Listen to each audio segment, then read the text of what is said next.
It's only LinkedIn. Hey, welcome back. It's the Friday Grief Chat. Oh, I'm it's good to be thrilled. back.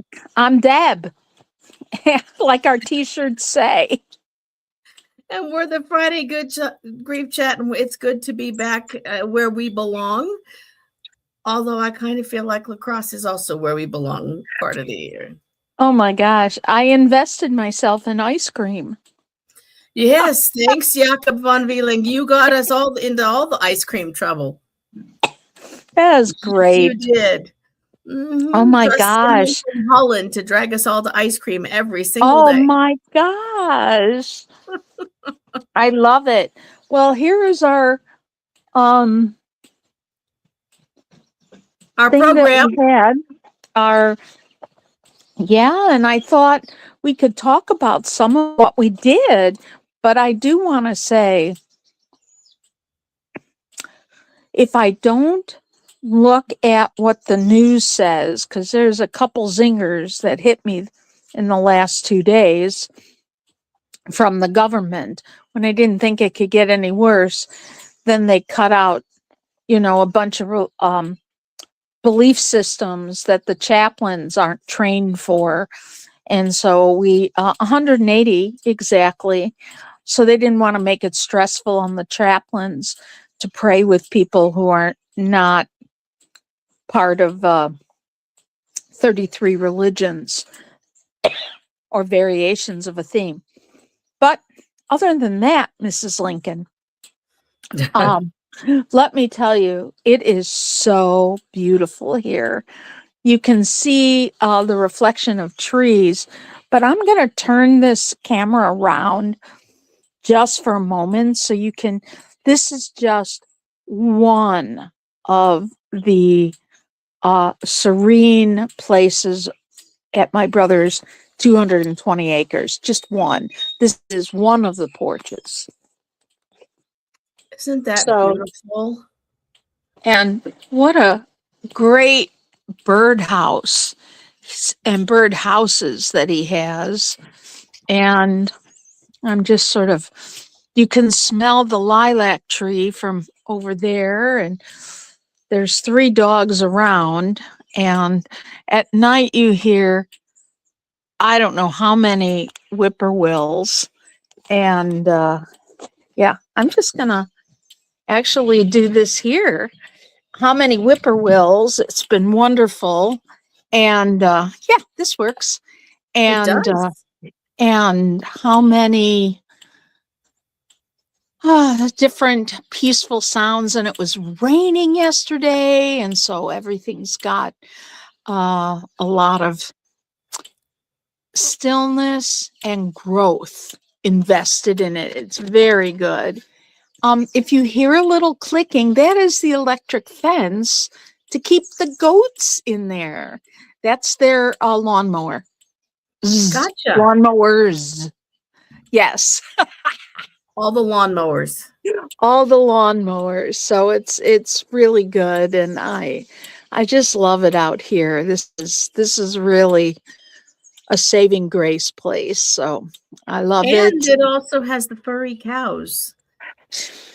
And Jill just loves the furry cows. And when I am stressed out, Deb sends me pictures of the furry cows. And now her brother is doing selfies with them. Oh, he so that does. I can go. Because we all need to take that deep cleansing breath. And if I can do that with a furry cow face. Well, now let me explain what furry cows are to Jill versus being skewered by furry, fluffy cows in Yellowstone or no, those are bison. Those are bison. These are Scottish Highlander cows, and my brother names each one after a different musician.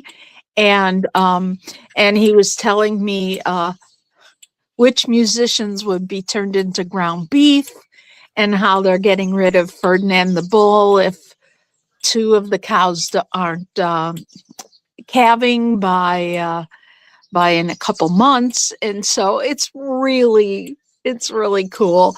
And last night, all of their horns were lining up. Apparently, my brother gives them fluffy cow crack. I don't know what this stuff is, but they love it. And all it has to do is show the bucket. And away they come. Darn. And I sent you a picture of them all traipsing in a Yes. row to the bucket. I'll be posting some on our page. And I will add that Stacy said she watched a video where someone took cows with horns and put pool noodles on them. And the cows loved waving their noodles around and turned them into play toys. So I think you should make a Dollar Tree run and get some pool noodles. You know, I think my brother's cows have a little more dignity than to wear cow noodles on there. I think they do. I think they'd have fun with them. I will mention it to my brother. I don't know if he would like it, but I will mention that. And then I'll see if you can hear him laughing from Wisconsin to Riverside, California. See, now I think this is a perfect example of a coping skill. It is using humor and some grace to manage the grief of us being separated by 2,000 miles again. And it gives us that moment, and it gives everyone else a chance to imagine Highland cows with pool noodles sprouting off their heads. Take that on a bad day and put it in your head. My brother did mention that you and I should timeshare a camper van and make sure that you and I go away for a while. So he did mention, I think you and Jill should do this. And then you can take it on the road. Yeah. We'll see how set up grief chats all over the country. Yeah. That would be good. That would be good. Oh, right. And if anybody wants to sponsor that, you let us know. And please, we can work something out. We do it. We'll take it. We need to take at least one oodle, though. Oh, yeah, that's fine. I would love it. I would love it. So it is good to be back. We've had a busy time. We connected with all the people at the International Death, Grief, and Bereavement Conference. We listened to amazing presentations. Oh, yeah. We gave it our all on Sunday for a 6-hour program on using and coping with loneliness and grief and reframing loneliness into something that can be positive. All the things. And then I got to talk about widow fire, and Kathleen talked about the not appropriate use of psychological measurements when people are grieving, in particular grieving a child loss or a pregnancy loss, but also grief in general, because it just those measurements don't make sense when you are grieving. That you're going to get a skewed answer, and everyone's going to be classified as having some major mental health issues when in fact they're just grieving. I explained to my brother, I said, not that every grief doesn't change you forever, and all griefs, you never ever get over a grief. It gets integrated, transformed. But when a child dies, be it a miscarriage, a stillbirth, a birth that was alive for days, weeks, hours, and years, you will never get over it. And you never use the phrase "get over it" with any griever. No, not at all. Get past it. Not when are you going to be done with it? To stop all that noise. Stop. Yeah, and people do. And you don't want to have someone say, "Here, I can do this technique and make that go away," because grief is part of who you are. That's and right. Loss is part of who you are, and you don't want someone to say, "Now we're going to make the pain stop," because all it's going to do is give the message that I'm not supposed to feel the pain. And so maybe you will numb it up, but eventually it's going to bubble right back up. And numb it up. Coping skills. Right. And that's what people do. And especially for the parents or parent of the child, depends if it's a 2-parent or 1-parent family. And, it's not even against I mean, that includes grandparents that are raising a child, and it's, or a guardian. It doesn't matter. Foster parents go through. If Right. your foster child dies, oh my goodness, some things I just don't want to completely think about. So when you're going through this, you're going through it every single day. And it's true, after about 15 years, you might have less of an impact, but maybe not, It with a lightens with child. time. It lightens with talking. It lightens with connecting. It Mhm. lightens with speaking into it. We watched It's Jacob von Vielink. I hope I say that last name correctly for Dutch. Talking when he was interviewing people around the room in one of the mhm, keynotes, and he would ask someone a question, and then he'd stand there for a second and say, "Could you speak more to that? Could you share more mhm, about that?" And that breath and that calming presence, and then could you talk mhm, more about that? Is such a skill that people who are talking about tough stuff need to have with them and sitting with them and holding that mhm. space, right? And allowing yourself, um, it's one thing when you're prying, and lots of times prying is not a vulnerable place. But Jakob was very vulnerable in Yes. asking and receiving, and to watch that in an individual.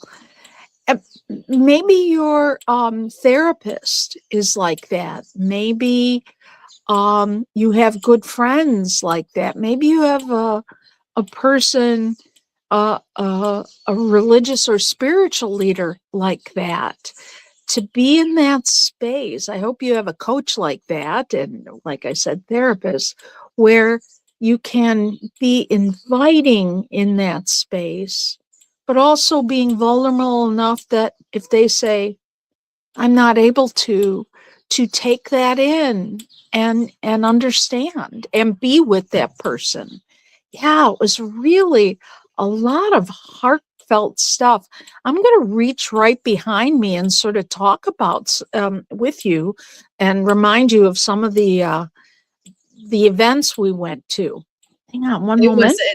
if you are a grief provider, a therapist, a nurse, a doctor, someone who wants to know more about grief, in addition to what we talk about every week, which one can never tell, although a lot of the presenters will be coming to join us here on the chat because Deb spent the last day I of conference talking to people and getting them on calendar. And we have Kathleen coming to talk about maternal loss Oh, during Maternal Loss Month in October. We right. we we have lots of folks now scheduled to come in and chat, but we want to. And Mhm. we also who else? Oh, some of the poster sessions. Those Mhm. were really interesting. And also, I am going to get Patrick, who's a buddy of mine from AATH. I think he's their president elect now. That's the Association for Applied and Therapeutic Humor. He is going to do something about silent sorrows, understanding men's hidden grief and loss. Because men, I'm not saying all men, but I'm saying a lot of men are just process within themselves They're not grief. wired from childhood, early Mm-hmm, childhood, to share a lot of feelings yet and still. We had an mm-hmm, open house in our office last night, and I was talking with someone who does hospice work as a nurse, and she said, it's just so hard. Her daughter is now the social worker in another agency, and they were talking about how hard it is to get people to talk about grief. And I said, we have been saying this my entire career. And I've we've been been, saying that since before that. It's been an ongoing. We used to talk about grief 1700s, 1800s. We had Queen Victoria, who did grief publicly, and prolonged, not prolonged grief disorder for a longer period, made it possible to make Mhm. grief accessible for a longer period. But we don't have that now. No. We're going to have Tammy Isaac back. And her talk was What Was Never Mourned: Loneliness, Silence, and the Path to Healing in Marginalized Communities. All the think that marginalized is, communities. That was so yes, powerful. yes. Mhm. And I mean, basically, when you have Jill and I up here, you got two white women, and we know from our perspective, but getting it from a person of color, it's different. Even Patrick said that he is biracial, which I had forgotten from a long time ago, but he's Mexican American. And so his he even has a different perspective, since he was mostly raised by women and their toughness. And that was great. And also pet loss from an African American perspective. There was a person we met, and boy, did we crack her up, Michelle. She's going to be on our show too. She's doing amazing work interviewing people of color who've lost pets and felt so marginalized, even talking about it, which lots of pet owners do, but that's dramatically escalated in communities of color. Right. And another person that I think, we have a person, Sandra. I don't remember Sandra's last name. Let me see if I can find it. Sandra Hunter. And the fear of falling apart. She is from Portland, Oregon. She works there, and at Portland Institute, or the Grief House, that's where she works there. And then another person we met who's from Turkey, Zara Merv-Kaya, she talked about people who live in different countries and what they go through being lonely and grieving. And both of them have such a soothing presence. There's a secret in there, but they both have soothing presences when you're with them. Right. And then you can see the twinkle in the eye, and then it, right? They're just delightful and so intelligent and so well educated. Yeah. I told them between Sandra and Zara, I had a little girl crush on both of them. They were just so sweet. I just loved being around them. And there's more. I signed up. AI and grief. There are people you can get. So this is, you do Finch. You do Finch. That is AI to me. So AI, they have like supportive texts going out. They also have an AI program, but supportive texts when you need them. And which is not too different than the little birdie that says hi every single day and gives her brownie points or Finch points. Jill has Finch, and you know what? Out of 4 people at our table, Deb was the only one who didn't have Finch by the end of the week. I did not. I'm like, not one more thing. Who else gives you rainbow stones just for brushing your teeth when you're 60 plus years old? I got out of bed. Finch claps. I know. It's great for people my husband claps. He'll clap. He'll say, yay. Yes. We do that to each other.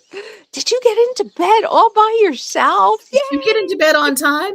I will tell you, folks, after we spoke for 6 hours, although it was broken up, and we got to end that day with Andrew Vitale doing the breathing and the reflection out You have to understand when you're at University of Wisconsin-La Crosse, you're literally in the Mississippi River Valley. It's called the Driftless. Driftless area. And there are these peaks that are not super tall, but they're dramatic and white limestone and lots of trees. And the university is nestled up against that, against Grandfather Hill. And the student union has these terraces on every level outside. Mm-hmm. So we would end the day with Andrew leading us all in a 10-minute meditation, which I might sometimes look like I'm about to fall asleep during, but you're in the sun, beautiful. you've got the cottonwood trees, you've got Grandfather over there, the birds are singing. It couldn't be more magic. If you're going to go to a conference, it couldn't be more magic. Mm-hmm. Right? And we did 6 hours. So we got back to the hotel that night. We were in bed with the blinds drawn at 8 p.m. Out. And then the next day is when I really felt it. How about you, Jill? Yep, because I felt it starts early in the morning. And I fell asleep with the phone on my chest, and Jill said, "You got to wake up, Deb. You got to put your mask on." So that night was another early night. Mm-hmm. We were scheduled from 8 to 4. So you put in a lunch hour and 20 minutes with Andrew and two 15-minute breaks. That's a lot. And we had great participation. There's some really good pictures of us. It was a lot of fun. It was, and it was meaningful. It was. And we wanted people to take away tangible ways to communicate about loneliness and grief to their clients, their groups, and we got a lot of positive feedback. So, yeah. Yeah. Wow, it was amazing, very 4 packed full days. And the other thing, and a couple people said, I'm really glad you're going, Deb. Even Jill said this, because people around me would get the grief that both of us had been going through.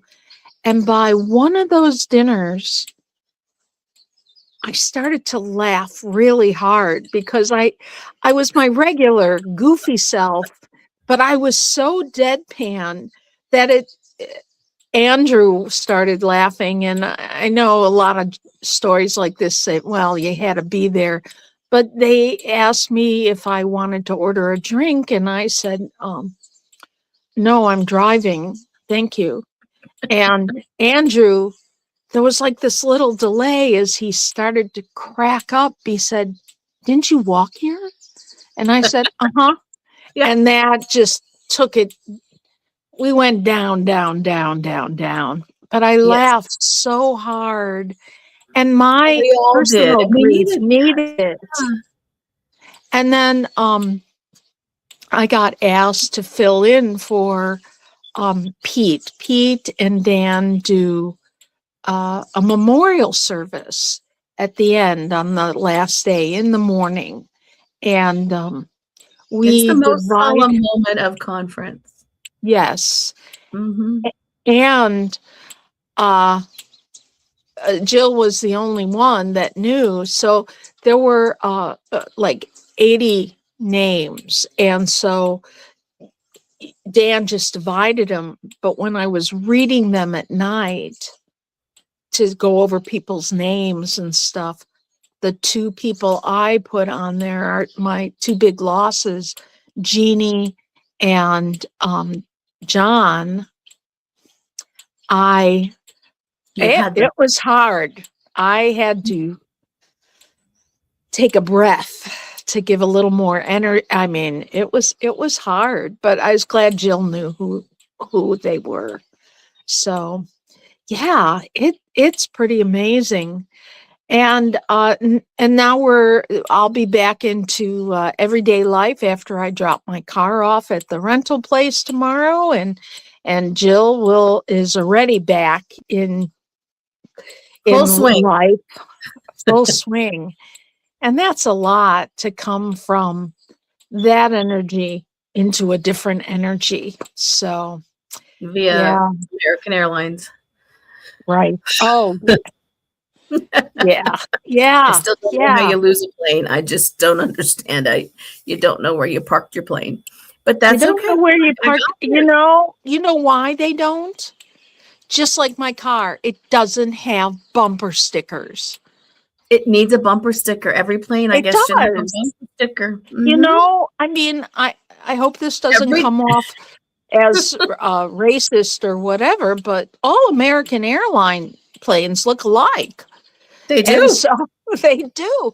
That's why you need bumper stickers. Every morning we walked out to look for our car as in Deb's car, because I flew in.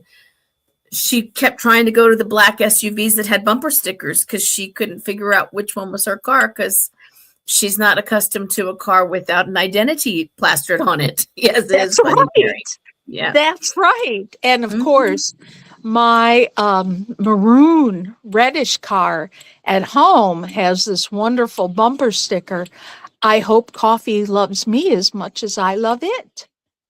Yes, where mine says this car is protected by gnomes trained in the ancient arts of attack and warfare. Yes. Oh my God. Oh my God. Can you tell whose car that is? Yep. All right, folks. Jill, I hope we have people. Has anybody signed on? We've had lots of people on. Yes. Oh, okay. Yeah. I just haven't seen it because at the top of my screen, it says stream this to your audience. We've got lots of people coming and going, and lots of people here, and Mary is here. Oh, and good. All the people, and we will have more people as the week goes by.